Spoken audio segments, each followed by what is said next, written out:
გამარჯობა მეგობრებო. კვარაცხელიას მორიგი აღიარება. სიახლე მიქაუტაძის და ქოჩოლაშვილის ტრანსფერების შესახებ.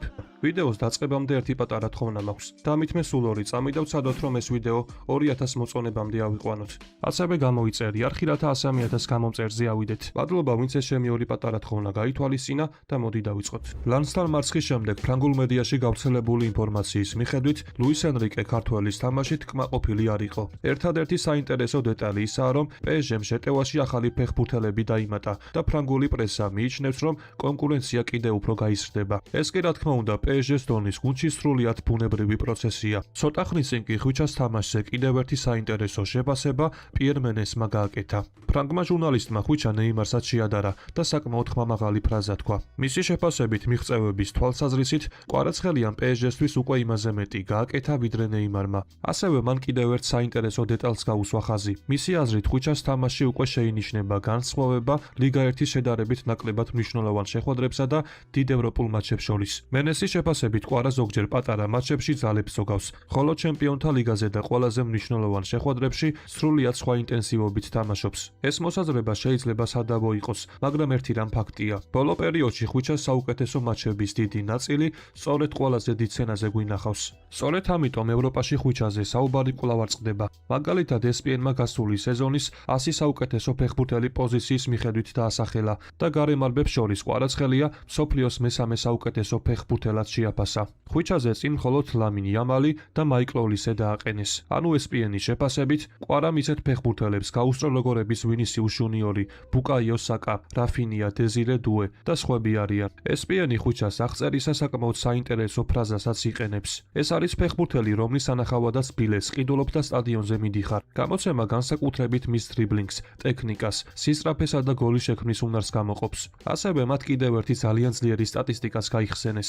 კვარაცხელია პირველი ფეხბურთელი გახდა, რომელმაც ჩემპიონთა ლიგის პლეი-ოფის ედიზე 7 შეხვედრაში საგოლე მოქმედება შეასრულა. ეს უკვე საკმაოდ კარგად აჩვენებს, თუ რატომ გახდა ხვიჩას შემთხვევაში მთავარი არგუმენტი სწორედ დიდი მატჩები. გამოცემის შეფასებით 25 წლის ხვიჩა ახლა სწორედ იმ ასაკში შედის, როცა ფეხბურთელის კარიერის საუკეთესო წლები უნდა დაიწყოს. და ახლა აქედან უკვე გადავდივართ თემაზე, რომელზეც ბოლო პერიოდში სულ უფრო ხშირად საუბრობენ, ოქროს ბურთზე. ბრიტანულმა TalkSport-მა სპეციალური ანალიზი მიუძღვნა კითხვას, იმსახურებს თუ არა ხვიჩა ოქროს ბურთს. თავიდან გამოცემა სხვა მთავარ კანდიდატებზეც საუბრობს. ჰარი კეინმა შესანიშნავი სეზონი ჩაატარა. კილიან მბაპეს ბუნებრივად ერთ-ერთი ფავორიტია. აღსანიშნავია ისიც, რომ ცოტა ხნის წინ კეინმა ოქროს ბურთის შესახებ შემდეგი კომენტარი გააკეთა. ძალიან ვამაყობ იმ სეზონით, რომელიც ჩავატარე. ინდივიდუალური თვალსაზრისით ოქროს ბურთი ყველაზე დიდი ჯილდოა, რომლის მოპოვებაც შეიძლება. ის ჩემს ხელში არ არის. რაც შეეხება ჩემს თამაშს, ყველაფერი გავაკეთე, რაც შემეძლო რომ ეს ჯილდო მომეგო. რა თქმა უნდა, ოქროს ბურთის მიღება შესანიშნავი იქნებოდა, მაგრამ შედეგების გამოცხადებამდე ჯერ კიდევ 2-3 თვეა. ახლა ჩემთვის მთავარი ახალ სეზონზე ვკონცენტრირდე. ჩვენ დიდი ამბიციები და დიდი მიზნები გვაქვს, განაცხადა კეინმა. თუმცა TalkSport-ის ჟურნალისტი ენდი ბრასელი კვარას შემთხვევაში პირველ რიგში ჩემპიონთა ლიგაზე ამახვილებს ყურადღებას. ბრასელის შეფასება საკმაოდ პირდაპირია. თუ მსოფლიოში საუკეთესო არ არის, ამასთან ნამდვილად ძალიან ახლოსაა. შემდეგ კი მან ხვიჩას ერთი მნიშვნელოვანი თვისება გამოყო. ქართველ შეუძლია გუნდს ბურთითაც უზარმაზარი სარგებელი მისცეს და ამავდროულად უბურთოდ ძალიან დიდი სამუშაო შეასრულოს. მეტი რა უნდა გინდოდეს ფეხბურთელისგან, მას ყველაფერი აქვს და ჯერ კიდევ მხოლოდ 25 წლისაა, ამბობს ბრასელი. ამრიგად ხვიჩას სახელი უკვე სხვადასხვა ქვეყნის ჟურნალისტების, გამოცემებისა და ექსპერტების მხრიდან დამოუკიდებლად ჩნდება ამ დისკუსიაში. ამიტომ ვნახოთ თუ რა მოხდება 26 ოქტომბრამდე. ქოჩოლაშვილის გარშემო ძალიან საინტერესო სატრანსფერო ამბავია. ესპანური მედიის ინფორმაციით, სევილია ქართველ ნახევარმცველთან შეთანხმებას უახლოვდება და კლუბს გარიგების დასრულება უკვე უახლოეს დღეებში სურს.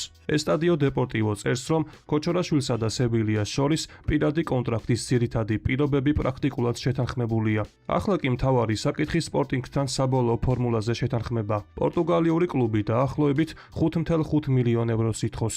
სევილია ფინანსური მდგომარეობიდან გამომდინარე იჯარის ვარიანტსაც განეხილავს შემდგომი გამოსყიდვის უფლებით ან გარკვეული პირობების შესრულების შემთხვევაში სავალდებულო გამოსყიდვით. მოლაპარაკებები ბოლო საათებში წინ წავიდა, თუმცა გარიგება ჯერ 100%-ით დასრულებული არ არის. ყველაზე ყველაზე მნიშვნელოვანი კი ისაა, რომ თავად ქოჩორაშვილსაც სევილიაში გადასვლა სურს. ამიტომ ახლა მთავარი დაბრკოლება მხოლოდ კლუბებს შორის საბოლოო შეთანხმება. კომენტარებში კი დაწერეთ თუ როგორ შეაფასებდით ამ ტრანსფერს. მიქაუტაძის გარშემო სატრანსფერო სიტუაცია კიდევ უფრო საინტერესო ხდება. ბოლო დღეებში ქართველ თავდამსხმელს უკვე რამდენიმე საკმაოდ სერიოზულ კლუბს უკავშირებენ და ამ სიას ახლა ნიუკასლიც დაემატა. თუმცა დავიწყოთ ბარსელონათი, რადგან ესპანეთში გიორგის კანდიდატურაზე საუბარი კვლავ გრძელდება. კატალონიურმა კრონიკა გლობალმა, რომელიც ცნობილი ესპანური გამოცემა ელ ესპანიოლის პარტნიორია, ბარსას სამომავლო სატრანსფერო გეგმებზე საკმაოდ საინტერესო მასალა გამოაქვეყნა. ესპანური გამოცემა წერს, რომ შედარებით ხელმისაწვდომი ცენტრალური თავდამსხმელის დამატების შემთხვევაში ბარსას ფინანსური რესურსი სხვა პოზიციებისთვის დარჩება. ანუ იდეა მარტივია. ხულიან ალვარეში უზარმაზარი თანხის გადახდის ნაცვლად კატალონიელებმა შეიძლება შედარებით იაფი თავდამსხმელი შეიძინონ და დარჩენილი თანხა დაცვისა და სხვა პრობლემური პოზიციების გაძლიერებას მოახმარონ. საინტერესოა ისიც, რომ მიქაუტაძის გარდა სტატიაში კიდევ ერთი საკმაოდ ცნობილი ფეხბურთელი სახელი ფიგურირებს. ეს კი აიმერიკ ლაპორტია. ბარსას დაცვის ცენტრის გაძლიერებას სურს და გამოცემის შეფასებით ლაპორტი ამისთვის ძალიან საინტერესო ვარიანტია. მით უმეტეს ესპანეთის ნაკრებში მან უკვე ითამაშა პაუ კუბარსის გვერდით და მათ შორის შეთამაშება პრობლემა არ ყოფილა. ამიტომ ნახოთ თუ რა გადაწყვეტილებას მიიღებს კატალონიური კლუბი. მათ თავდამსხმელი ესაჭიროებათ. ხულიან ალვარესის ტრანსფერი კი უკვე საკმაოდ ბუნდოვანია. შესაბამისად მივყვეთ მოვლენების განვითარებას. თუმცა მაქამდე ინგლისიდან კიდევ ერთი საკმაოდ ხმაურიანი მიმართულება გამოჩნდა. ფიჩახესის ინფორმაციით გიორგით ნიუკასლის ინტერესდება. წყაროსნობით ინგლისური კლუბი შეტევის გაძლიერებას გეგმავს და 25 წლის ქართველი თავდამსხმელის ანაცვლოდ დაახლოებით 55 მილიონი ევროს გადახდისთვისაც მზადაა. რა თქმა უნდა, აქ ერთი მნიშვნელოვანი დეტალი აუცილებლად უნდა გავმიჯნოთ. ეს ჯერ არ ნიშნავს, რომ ნიუკასლმა ვილიარეალს ოფიციალურად 55 მილიონიანი შეთავაზება გაუგზავნა. საუბარია კლუბის ინტერესისა და იმ თანხის შესახებ, რომლის გადახდაც შესაძლოა განიხილებოდეს. თუმცა ამ შემთხვევაში მთავარი დაბრკოლება თავად ვილიარეალია. ესპანელებს გიორგის გაყიდვა საერთოდ არ სურთ.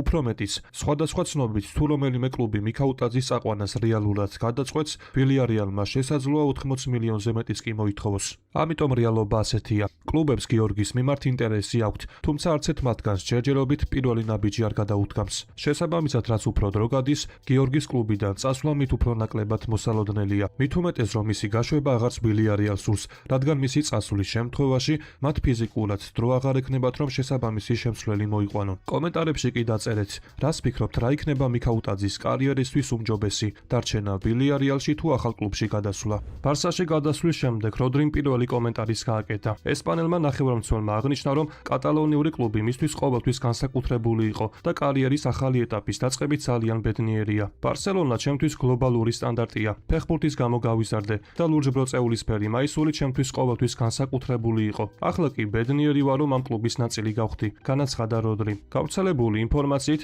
მან ბარსასთან 4 წლიანი კონტრაქტი გააფორმა. სეზონში დაახლოებით 15 მილიონ ევროს მიიღებს, ხოლო მანჩესტერ სიტიმ ტრანსფერში 60 მილიონი მიიღო და ამას 15 მილიონი ბონუსების სახით დაემატება.